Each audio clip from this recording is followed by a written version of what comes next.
This move immediately fights for central control and opens diagonals for the queen and bishop, setting the stage for a wide variety of possible opening developments.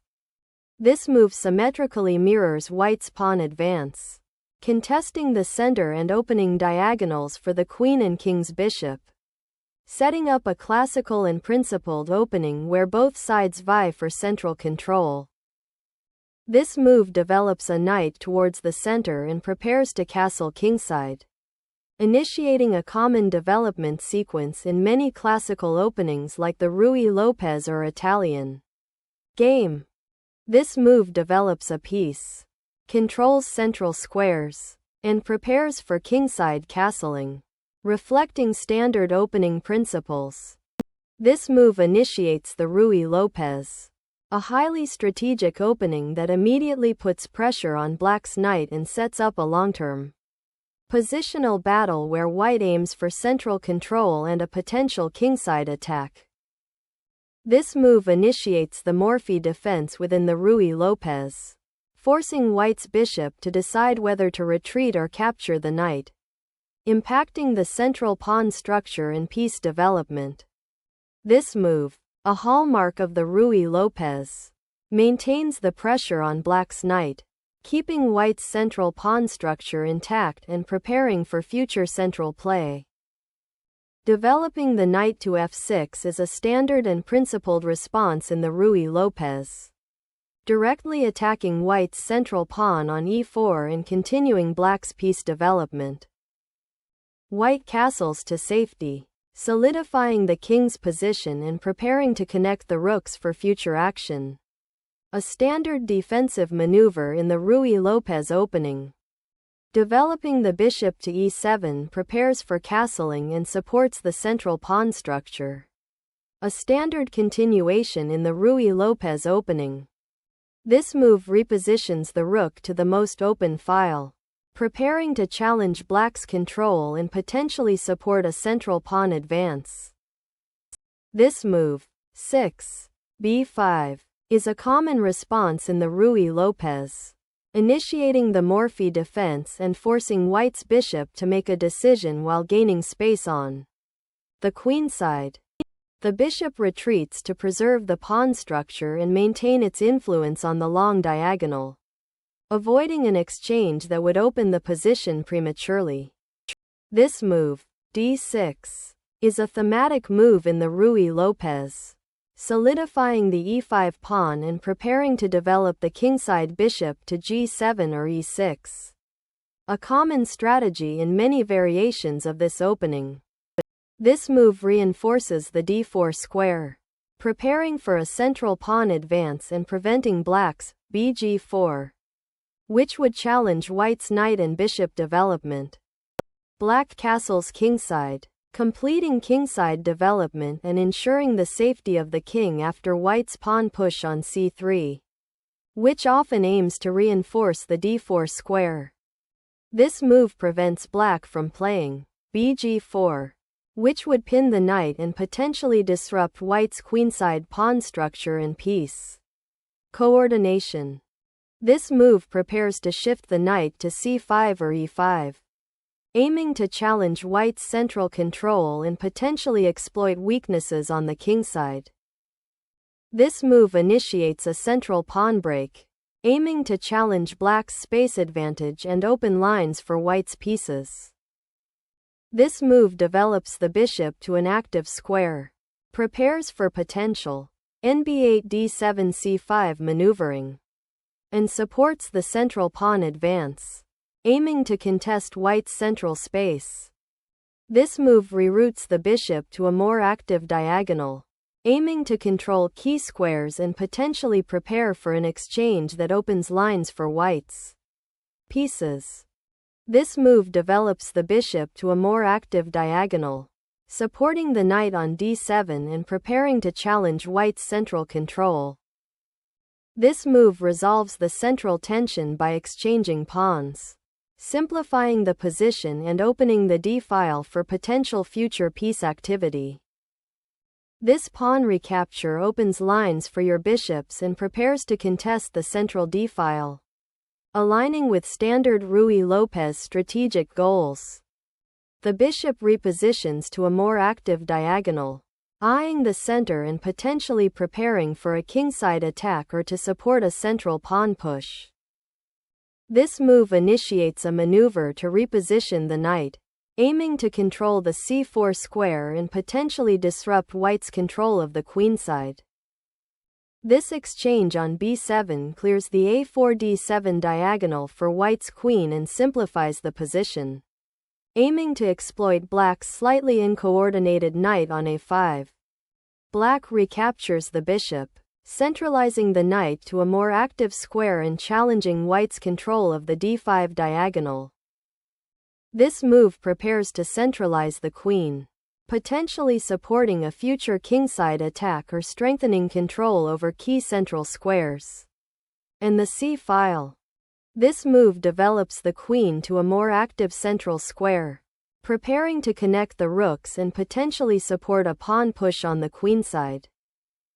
This move prepares to reinforce the center and potentially support a g4 advance, while also opening a path for the queen to become more active. This move prepares to contest the d-file, a crucial open line, by bringing another rook into the action and creating potential pressure on white's central pawn structure.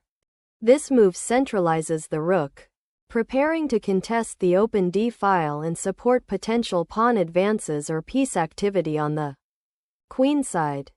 This move, k6, prepares to relocate the queen to a more active square, potentially supporting a kingside initiative or contesting the central files. This move initiates a knight maneuver to the f1 square, aiming to reroute it via g3 or e3 to a more active central or kingside outpost, supporting a potential kingside attack or reinforcing the center. The bishop retreats to e7, continuing its role as a stable defender of the kingside and maintaining connectivity with other pieces should white decide to attack the d6 pawn.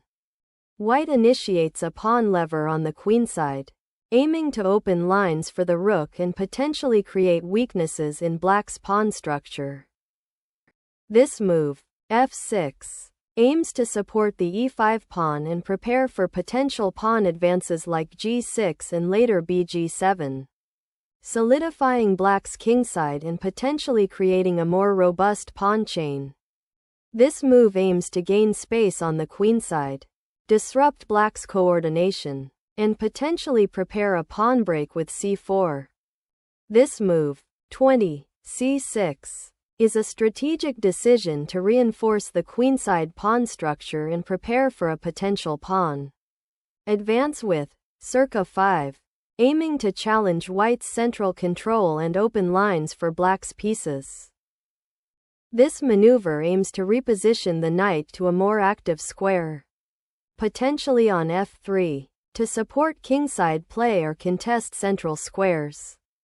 This knight maneuver aims to redeploy the knight from the less active a5 square to the more central d6 square, potentially attacking the c4 pawn or supporting a kingside advance.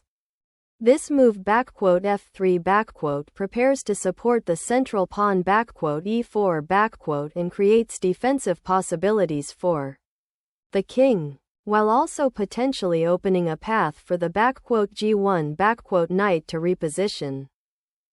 The rook redeploys to the c8 square, preparing to exert pressure on the c-file and potentially support a later advance of the c-pawn to control the center and restrict white's queenside play.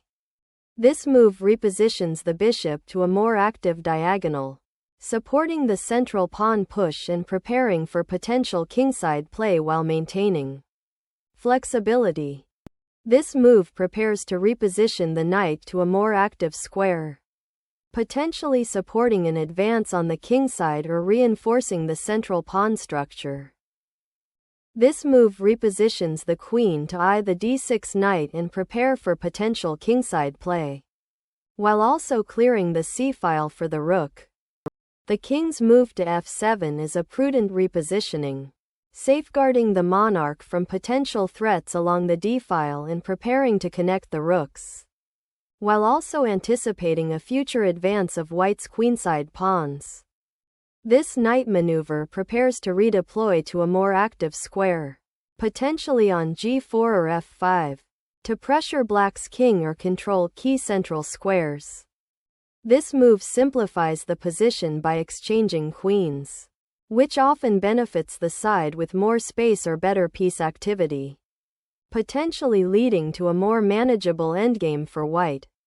After a series of exchanges, this recapture aims to solidify white's pawn structure and maintain central influence while preparing for further piece development and potential kingside activity.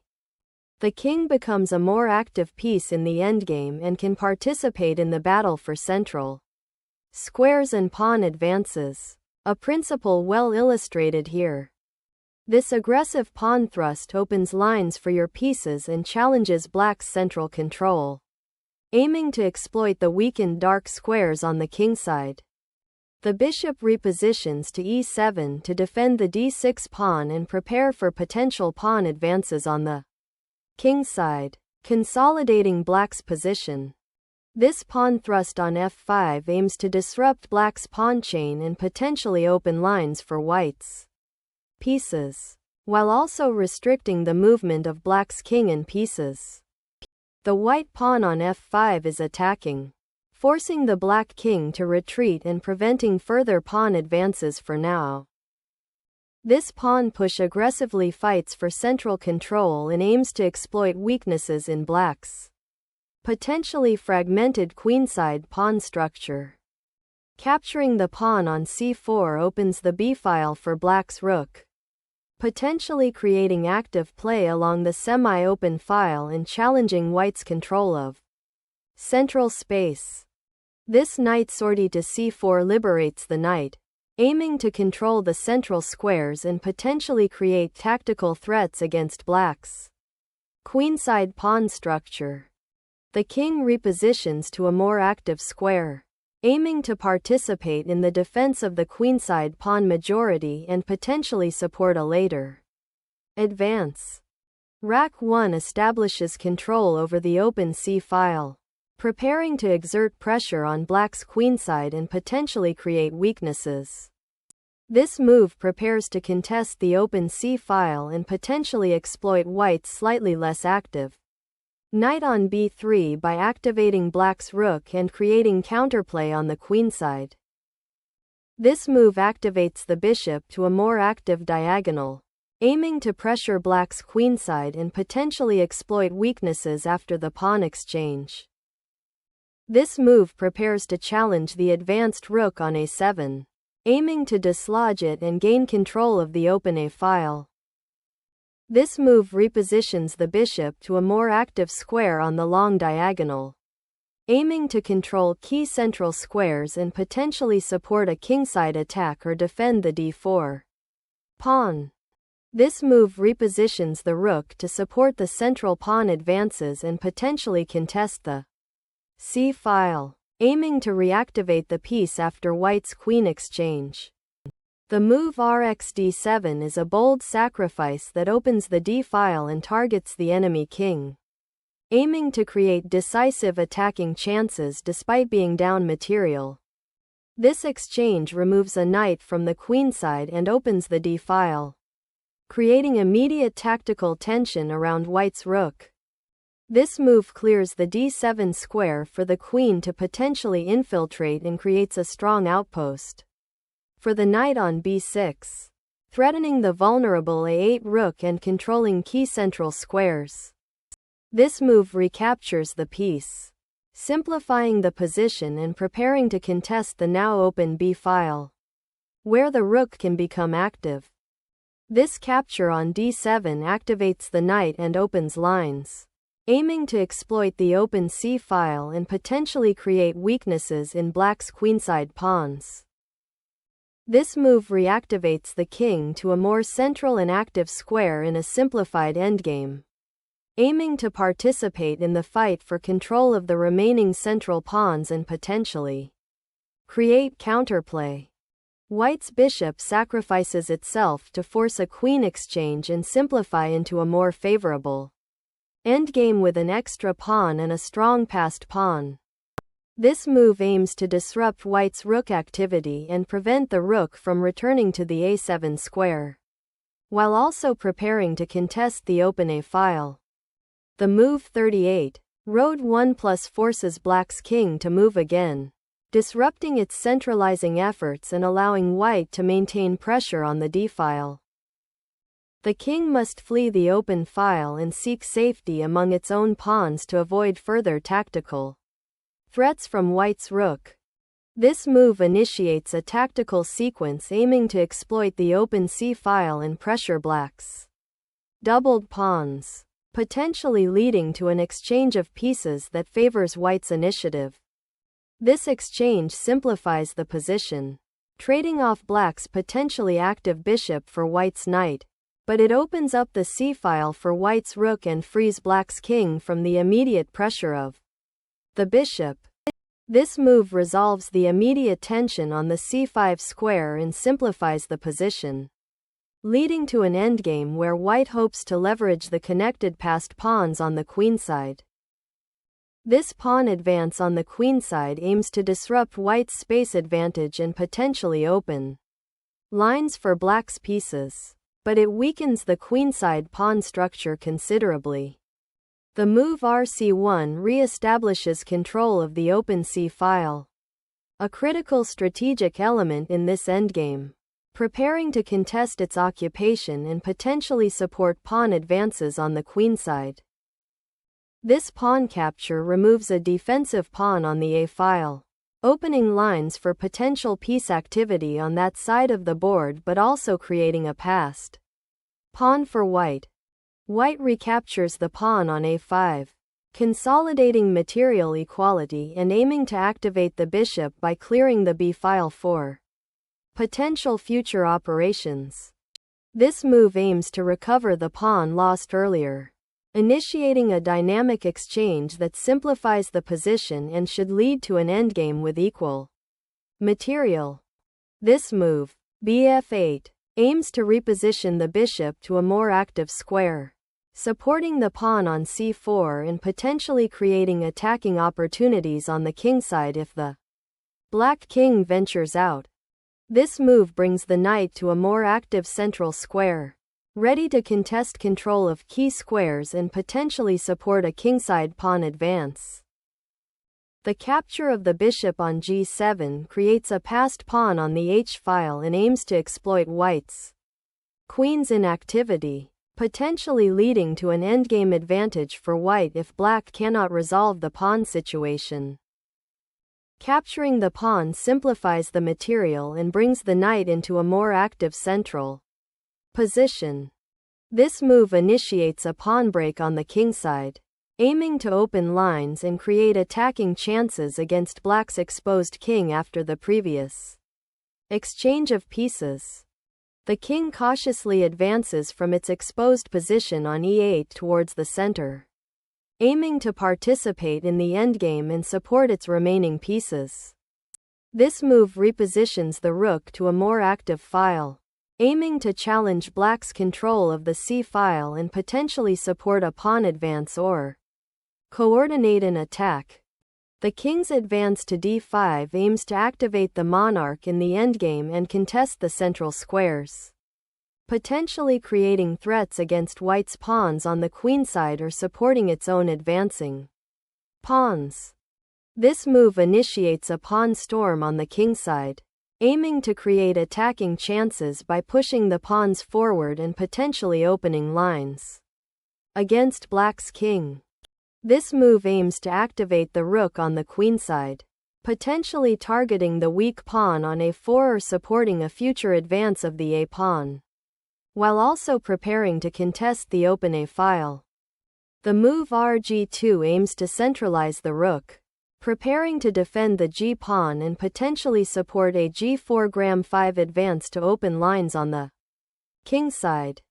The rook move to f3 aims to increase pressure on White's kingside, potentially supporting a central pawn advance or preparing to contest the f-file for a more active Roll.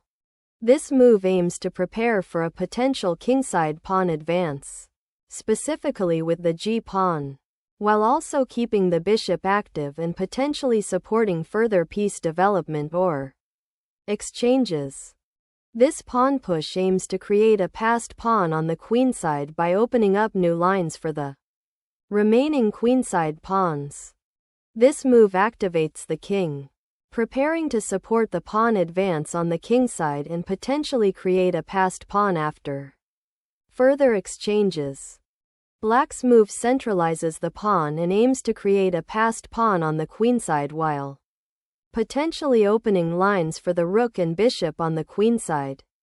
This move aims to centralize the rook on a more active file after the pawn structure has stabilized, preparing to contest control of the d-file and potentially support an advance of the g-pawn.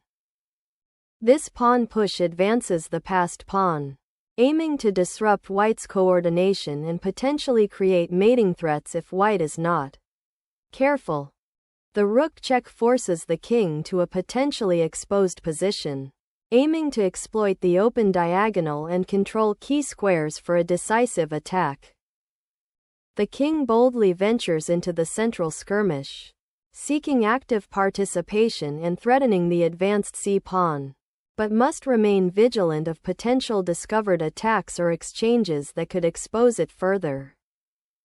The rook is moved to the 7th rank to create pressure on the black king and potentially set up a mating net or win material. The rook on g3 aims to participate in the defense of the king and potentially support a breakthrough on the g-file if white's pawn structure is sufficiently weakened. This move initiates a pawn avalanche on the kingside, aiming to create a passed pawn and open lines for the rook and king to join the attack. This move seeks to exchange the aggressive rook on g4, which is currently supporting the c3 pawn and indirectly pressuring white's king, aiming to simplify the position and make it easier to manage the remaining pawn endgame. The king is stepping out of danger, aiming to regroup and support the pawns on the kingside, preparing for potential endgame maneuvers. The knight's check forces the white king into a passive, exposed position, which, while tactical, doesn't fundamentally alter the favorable pawn structure black has established on the queenside. After the forced sequence, white must maintain the threat to the king, and moving the king back to h2 is the only safe square, preparing for potential checks or kingside advances. This pawn move advances aggressively, aiming to promote and create a decisive passed pawn threat that black must immediately address.